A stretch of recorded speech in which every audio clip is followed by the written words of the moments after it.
کأنما قتل الناس جمیعا ومن احیاها فکأنما احیا الناس جمیعا۔ سورۃ المائدہ کی آیت نمبر 32۔ اللہ رب العزت اس آیت کریمہ میں ارشاد فرما رہے ہیں، انہ من قتل نفسا بغیر نفس او فساد فی الارض، بے شک حقیقت یہ ہے کہ جس نے ایک جان کو کسی جان کے بدلے کے بغیر یا زمین میں فساد کے بغیر قتل کیا، فَكَأَنَّمَا قَتَلَ النَّاسَ جَمِيعًا، تو گویا اس نے تمام انسانوں کو قتل کر دیا۔ وَمَنْ أَحْيَاهَا فَكَأَنَّمَا أَحْيَا النَّاسَ جَمِيعًا، اور جس نے اسے زندگی بخشی تو گویا اس نے تمام انسانوں کو زندگی بخشی۔ چند دن پہلے سیالکوٹ میں ایک سانحہ ہوا ہے جس میں ایک سری لنکن آدمی کو جو پاکستان میں روزگار کی تلاش میں آیا تھا اور ایک فیکٹری میں ملازمت کرتا تھا، اس پر توہین رسالت کا الزام لگا کر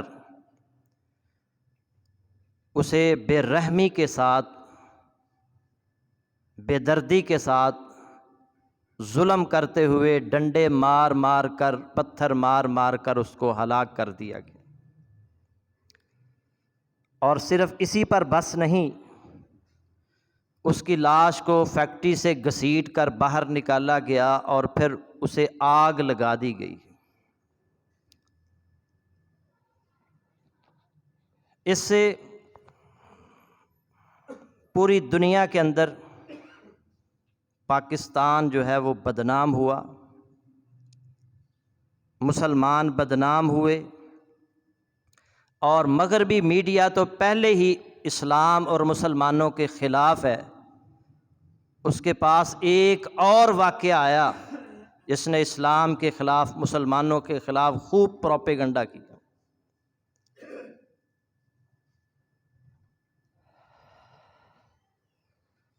مگر خوش آئند بات یہ بھی ہے کہ ملک کے جتنے بھی جید علماء ہیں ان سب نے اس واقعے کی بھرپور مذمت کی ہے اور اس واقعے کو اسلامی تعلیمات اور ملکی سالمیت کے خلاف قرار دیا ہے۔ اور یاد رکھیں، اس واقعے کا اسلام کے ساتھ کوئی تعلق نہیں ہے۔ آج پاکستان کے رہنے والے مسلمان، سارے نہیں، اکثریت ایسے لوگوں کی ہے جو نام کے مسلمان ہیں، نام کے مسلمان۔ ایک مسلمان گھرانے میں پیدا ہوئے، بس پتہ ہی نہیں ہے اسلام کیا ہے، مسلمانی کیا ہے، اسلام غیر مسلموں کے بارے میں کیا کہتا ہے۔ ایک اسلامی ریاست کے اندر جو غیر مسلم رہتے ہیں، اسلام ان کے بارے میں کیا کہتا ہے، یہ معلومات ہی نہیں ہے لوگوں کے پاس۔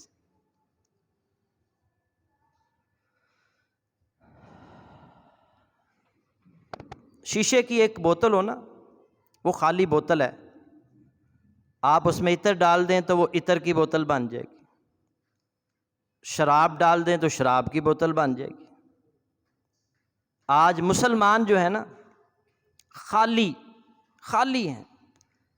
اصل مسلمان وہ ہوتا ہے جس کی چال ڈال، گفتگو، کردار کے اندر سے مسلمانی جھلکتی ہو، جس کی چال سے پتہ چلتا ہو، گفتگو سے پتہ چلتا ہو، اخلاق سے پتہ چلتا ہو، کردار سے پتہ چلتا ہو کہ یہ مسلمان ہے۔ لیبل ہم نے مسلمانی کا لگا لیا، مگر اسلام ہمارے اندر نہیں ہے۔ مومن کون ہوتا ہے؟ یاد رکھیں، نبی صلی اللہ علیہ وسلم نے فرمایا، ابو شرح رضی اللہ تعالی عنہ بیان کرتے ہیں، نبی صلی اللہ علیہ وسلم نے قسم اٹھا کر کہا، واللہ لا یؤمن، واللہ لا یؤمن، واللہ لا یؤمن، اللہ کی قسم وہ مومن نہیں ہے، اللہ کی قسم وہ مومن نہیں ہے، اللہ کی قسم وہ مومن نہیں ہے۔ صحابہ کہنے لگے، اللہ کے نبی کون؟ آپ نے فرمایا، الذی لا یأمن جارہ بوائقہ، بخاری کی حدیث ہے، وہ شخص جس کی شرارتوں سے اس کے ہمسائے محفوظ نہ ہوں، جس کی شرارتوں سے اس کے ہمسائے محفوظ نہ ہوں، اللہ کے نبی قسم اٹھا کر کہہ رہے ہیں وہ مومن نہیں ہے، مومن نہیں ہے، مومن نہیں۔ اسلام کے اندر انسانی جان کی حرمت اور احترام کتنا زیادہ ہے۔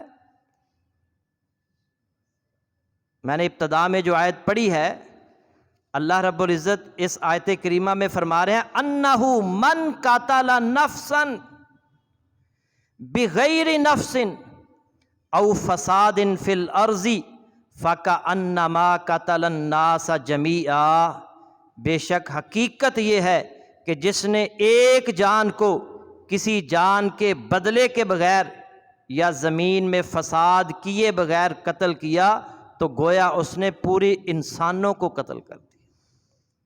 یہاں دیکھیں سمجھنے والی بات، اللہ تعالیٰ نے فرمایا ایک جان، نفس کہا ہے، یہ نہیں کہا کہ جس نے کسی ایک مومن کو قتل کیا، یہ نہیں کہا جس نے کسی ایک مسلمان کو قتل کیا، اس نے پوری انسانیت کو قتل کر دیا۔ اللہ کہہ رہے ہیں جس نے ایک جان کو، وہ یہودی ہو، وہ عیسائی ہو، وہ ہندو ہو، وہ سکھ ہو، کوئی بھی غیر مسلم ہو، اگر وہ حربی نہیں ہے،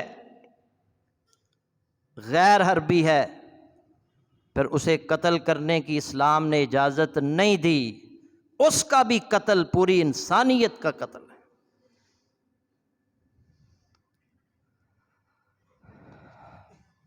نبی صلی اللہ علیہ وسلم نے فرمایا، سیدنا عبداللہ بن مسعود رضی اللہ تعالی عنہ حدیث کے راوی ہیں،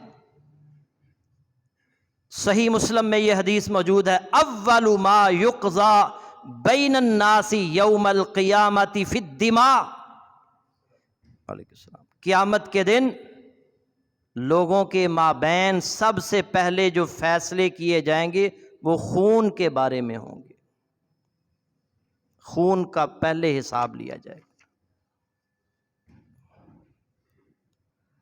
اور اسلامی ریاست کے اندر جو غیر مسلم رہتا ہے، ذمہ رہتا ہے،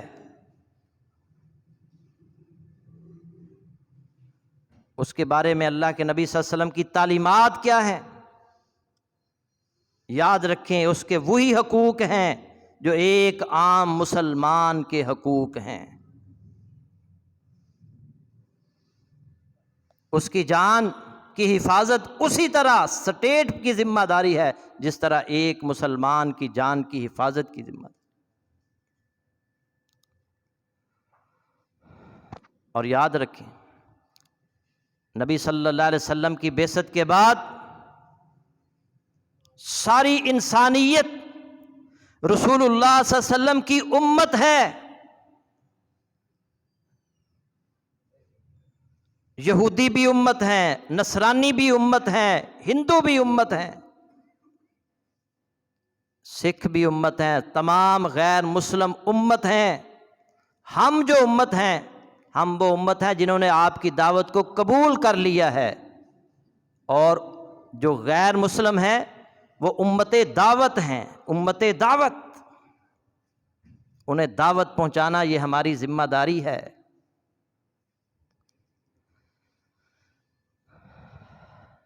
اللہ کے نبی صلی اللہ علیہ وسلم نے اسلامی ریاست کے اندر رہنے والا جو ایک غیر مسلم ہے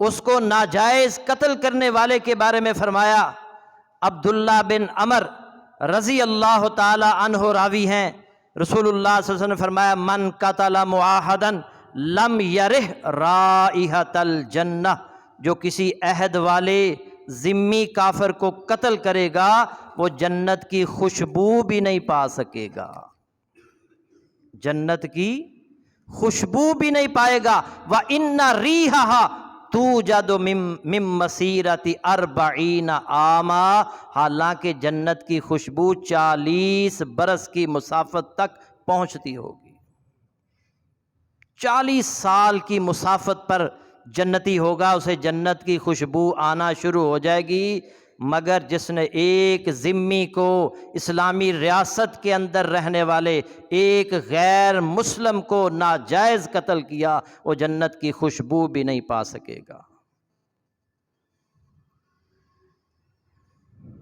اور یہ حدیث صحیح بخاری شریف میں ہے۔ اور اسی طرح نسائی میں، ابو داؤد شریف میں ایک حدیث ہے، نبی صلی اللہ علیہ وسلم نے فرمایا جس نے کسی ذمی شخص کو ناحق قتل کیا اس پر جنت حرام ہے۔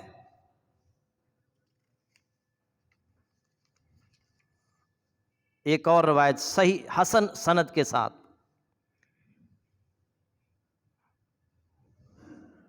قتل تو دور کی بات ہے، کسی ذمی کو تکلیف بھی نہیں دینی۔ نبی صلی اللہ علیہ وسلم نے فرمایا جس نے کسی غیر مسلم شہری کو تکلیف دی میں اس کا قیامت والے دن وکیل بنوں گا، اور جس کا میں وکیل بنوں گا پھر میں اس پر غالب آ جاؤں گا، اور جس کا وکیل محمد رسول اللہ بن جائیں صلی اللہ علیہ وسلم، اسے کوئی نبی صلی اللہ علیہ وسلم کوئی ہرا سکتا ہے کوئی وکیل؟ اور ایک اور حدیث سنیے، نبی صلی اللہ علیہ وسلم نے فرمایا، علامہ البانی رحمہ اللہ نے اس حدیث کو صحیح قرار دیا ہے، الا من ظلم معاہدا، خبردار جس نے کسی معاہد پر ظلم کیا، اقلیتی فرد پر ظلم کیا، غیر مسلم پر ظلم کیا، اسلامی ریاست میں رہنے والے کسی غیر مسلم پر ظلم کیا، او انتقصہ، یا اس کا حق غصب کیا، او کلفہ، یا اس فوق طاقتہ، یا اس کو اس کی استطاعت سے زیادہ تکلیف دی، او اخذ منہ شیئا بغیر طیب نفسہ، یا اس کی رضا کے بغیر اس سے کوئی چیز لی، فانا حجیجہ یوم القیامت، تو روز قیامت میں اس کی طرف سے مسلمان کے خلاف جھگڑا کروں گا۔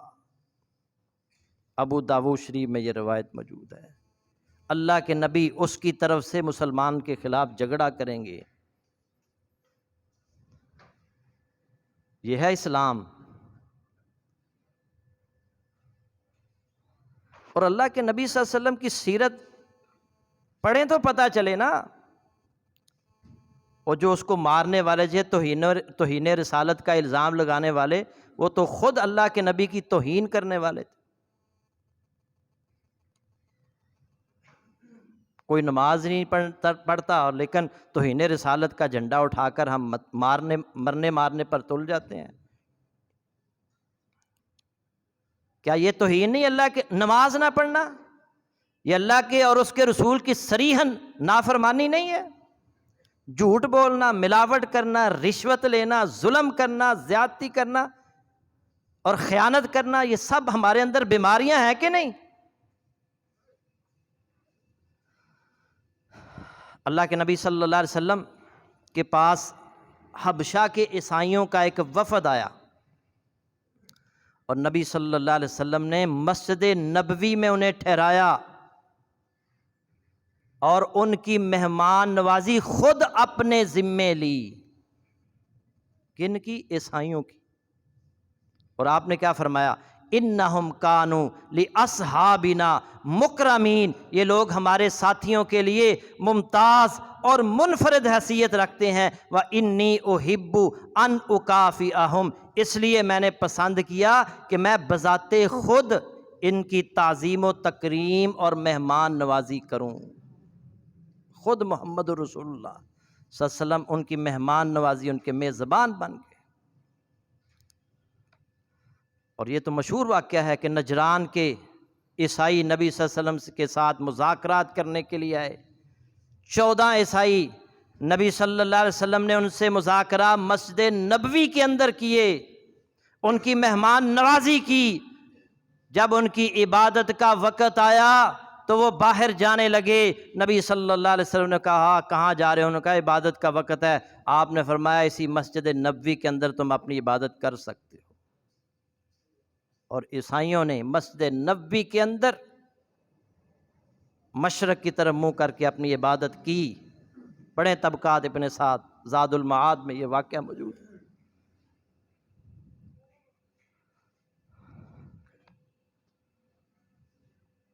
اور فتح مکہ کے موقع پر کیا مکہ والوں نے تھوڑے ظلم کیے تھے نبی صلی اللہ علیہ وسلم پر، صحابہ پر؟ وہ سارے آپ کے سامنے کھڑے ہیں،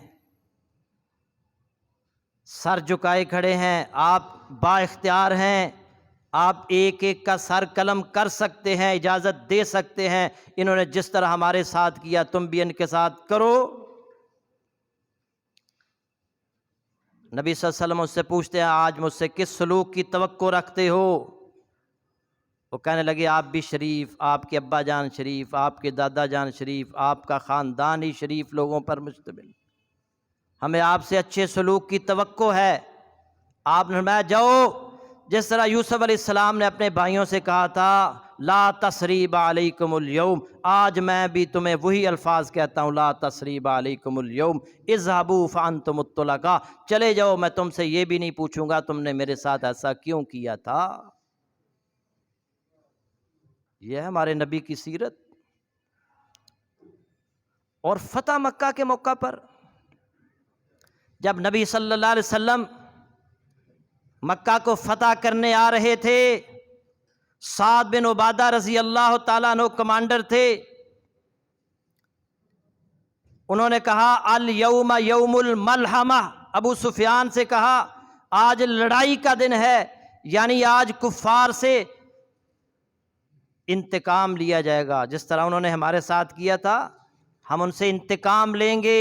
اللہ کے نبی صلی اللہ علیہ وسلم ناراض ہو گئے اور ابو سفیان سے کہا، اس سے سعد بن عبادہ سے جھنڈا لے کر اس کے بیٹے کے سپرد کر دیا اور فرمایا الیوم یوم المرحمہ، آج لڑائی کا دن نہیں ہے، آج رحمت کے عام کرنے، معاف کر دینے کا دن ہے۔ اور سب سے بڑا دشمن اس وقت ابو سفیان رضی اللہ تعالیٰ عنہ بعد میں فتح مکہ کے موقع پر مسلمان ہو گئے تھے۔ آپ نے ان کے بارے میں اعلان کیا تھا من داخل دار ابی سفیان فہو آمن، اور جو ابو سفیان کے گھر میں داخل ہوگا وہ امن میں ہے، اس کو ہم کچھ نہیں کہیں گے۔ آج ہمارے ملک کے اندر یہ پہلا واقعہ نہیں ہوا، گجرانوالہ کے اندر بھی ایم اے عربی، ایم اے اسلامیہ طالب علم اور حافظ قرآن، وہ بیچارہ اس کی ماں، اس کی بیوی غالباً چائے بنا رہی تھی اور اس سے کہنے لگی میں کوئی چیز لینے جا رہی ہوں، تو وہ قرآن پڑھ رہا تھا، تو اس کو کہا کہ آپ ذرا چائے کو دیکھ لیجیے گا۔ وہ چائے ابل پڑی، وہ جلدی جلدی اٹھ کر گیا اور قرآن اس کے ہاتھ سے گر پڑا چولہے پر اور اس کو آگ لگ گئی تھوڑی سی۔ ایک ہمسائی دیکھ رہی تھی، اس نے شور مچا دیا، قرآن کو جلا دیا، کوئی تحقیق نہیں۔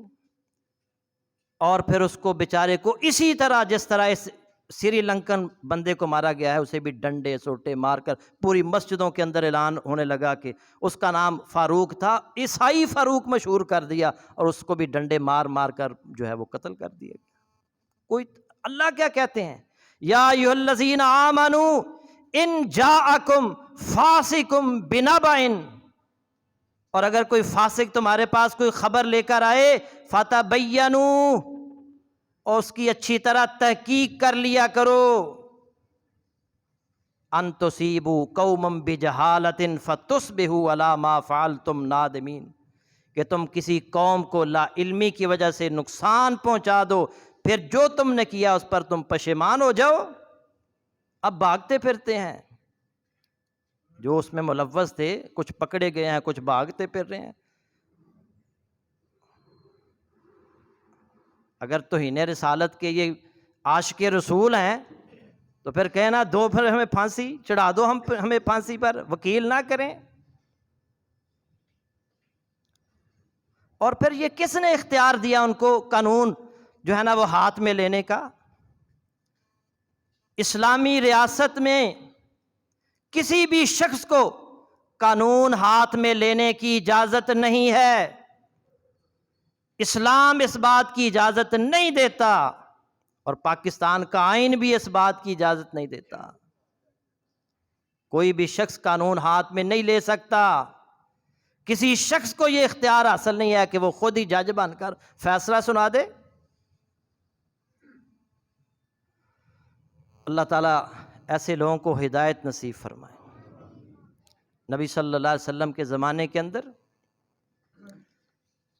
حضرت خالد بن ولید رضی اللہ تعالیٰ عنہ اور ان کے کچھ ساتھی کسی مہم پر گئے، تو وہاں پر جو کچھ لوگ تھے نا، انہوں نے مسلمانوں کو دیکھ کر سبعنا سبعنا کہنا شروع کر دیا۔ اچھا، یہ مکہ میں نا نبی صلی اللہ علیہ وسلم کو ابتدائی دور کے اندر لوگ صابی کہتے تھے۔ صابی کا مطلب ہے وہ بے دین، یعنی کہ یہ آباء و اجداد کے دین کو اس نے چھوڑ دیا۔ تو مسلمانوں کو دیکھ کر انہوں نے سبعنا سبعنا کہا کہ ہم صابی ہو گئے، صابی ہو گئے۔ مطلب ان کا یہ تھا، ان کو اسلمنا کے الفاظ نہیں آتے تھے کہ ہم مسلمان ہو گئے۔ انہوں نے اسی کو سامنے رکھتے ہوئے کہا کہ ہم بھی تمہارے ساتھی بن گئے، مسلمان ہو گئے۔ لیکن خالد بن ولید رضی اللہ تعالیٰ نے ان کو پکڑ لیا، قیدی بنا لیا، قتل کرنے کا حکم دے دیا، کچھ بندوں کو مار بھی دیا، قتل بھی کر دیا۔ حضرت عبداللہ، اور پھر قیدی جو ہے نا مختلف ساتھیوں کے حوالے کیے اور کہا اپنے اپنے قیدی کو قتل کرو۔ عبداللہ بن عمر رضی اللہ تعالیٰ عنہ کہنے لگے میں تو اپنے قیدی کو قتل نہیں کروں گا، اور میرے ساتھی بھی اپنے قیدیوں کو قتل نہیں کریں گے۔ نبی صلی اللہ علیہ وسلم کے پاس پہنچے، آپ کے سامنے یہ واقعہ بیان کیا گیا، تو اللہ کے نبی صلی اللہ علیہ وسلم نے ہاتھ اٹھائے اور دعا فرمائی، اللہم انی ابرأ الیک مما صنع خالد مرتین، اے اللہ میں خالد کے فعل سے بری الذمہ ہوں۔ 2 مرتبہ فرمایا میں خالد کے اس فعل سے بری الذمہ ہوں۔ اسی طرح حضرت اسامہ بن زید رضی اللہ تعالیٰ عنہ نے میدان جنگ کے اندر دیکھا ایک شخص جو ہے اس کا نشانہ بڑا پکا ہے، اور اس نے کئی ایک صحابہ کو شہید کر دیا ہے، تیر کا نشانہ لیتا ہے، جس کو بھی لگتا ہے وہ شہید ہو جاتا ہے۔ کہنے لگے کہ میں نے سوچا کہ پہلے میں اس کی خبر لیتا ہوں، اس کے سر پر پہنچ گئے، تلوار نکالی اس کی گردن اڑانے کے لیے، اس نے دیکھ کر کہا اشہد ان لا الہ الا اللہ و اشہد ان محمد الرسول اللہ، لیکن انہوں نے اس کی گردن اڑا دی۔ صحیح مسلم میں یہ واقعہ موجود ہے۔ اللہ تعالیٰ نے مسلمانوں کو فتح دی، واپس آئے، حالات بتائے گئے، اور یہ واقعہ بھی بتایا۔ نبی صلی اللہ علیہ وسلم نے اسامہ بن زید کو بلایا، اسامہ جب اس نے کلمہ پڑھ لیا تھا پھر تم نے اسے قتل کیوں کیا؟ وہ کہنے لگے اللہ کے نبی اس نے فلاں صحابی کو شہید کیا، فلاں صحابی کو شہید کیا، آپ اس کی طرف کوئی توجہ نہیں دے رہے، آپ کہہ رہے ہیں جب اس نے لا الہ الا اللہ پڑھ لیا تھا پھر تم نے اسے قتل کیوں کیا؟ وہ کہتے ہیں اللہ کے نبی اس نے موت کے ڈر سے کلمہ پڑھا تھا، آپ نے فرمایا کیا تو نے اس کا دل چیر کر دیکھ لیا تھا؟ اسامہ تیرا کیا بنے گا جب قیامت والے دن وہ لا الہ الا اللہ لے کر آئے گا، تیرا کیا بنے گا؟ اور یہ بھی بعض لوگوں نے لکھا ہے کہ اس نے معافیاں مانگی، کہا مجھے پتہ ہی نہیں تھا کہ یہ جو اسٹیکر ہے اس کو ڈسٹ بن میں نہیں پھینکنا، اور میں جو کہو گے تم جو کہو گے میں مسلمان ہونے کے لیے بھی تیار ہوں، میں لا الہ الا اللہ پڑھنے کے لیے بھی تیار ہوں، مجھے نہ مارو۔ لیکن مسلمان کہلانے والے جوش میں تھے، ثواب سمجھ کر اس کو مار رہے تھے۔ اللہ تعالیٰ ہدایت عطا فرمائے۔ کسی شخص کو بھی یاد رکھیں قانون ہاتھ میں لینے کی نہ اسلام نے اجازت دی ہے، نہ اس پاکستان کے آئین نے اجازت دی ہے۔ ایسے حکومت کی ذمہ داری ہے ان واقعات کا تدارک کے لیے حکومت کو چاہیے کہ جو ہے اس طرح کے واقعات جو ہوتے ہیں ان کو عبرت ناک سزا دے، اور پھر ہماری عدالتیں جو ہیں ان کو بھی توہین رسالت کے جو مقدمات ان کے پاس آتے ہیں ان کو بھی ان کے مطابق جو ہے نا وہ 295C کے مطابق اگر واقعتاً وہ مجرم ہے تو اس کو سزا دینی چاہیے۔ لوگ مشتعل کیوں ہو رہے ہیں؟ انہیں پتہ ہے جی پاکستانی عدالتیں اور حکومت جو ہے وہ ان کے جو ہے نا وہ دباؤ میں آ کر ان کو چھوڑ دیتی ہے۔ یہ حکومت کی بھی ذمہ داری ہے، اگر حکومت اور عدلیہ نے اس کا نوٹس نہ لیا ان کے تدارک کے لیے تو پھر آئندہ بھی اس طرح کے واقعات ہو سکتے ہیں۔ اللہ تعالیٰ قرآن و حدیث سمجھنے کی اور عمل کی توفیق عطا فرمائے۔ وآخر دعوانا ان الحمد للہ رب العالمین۔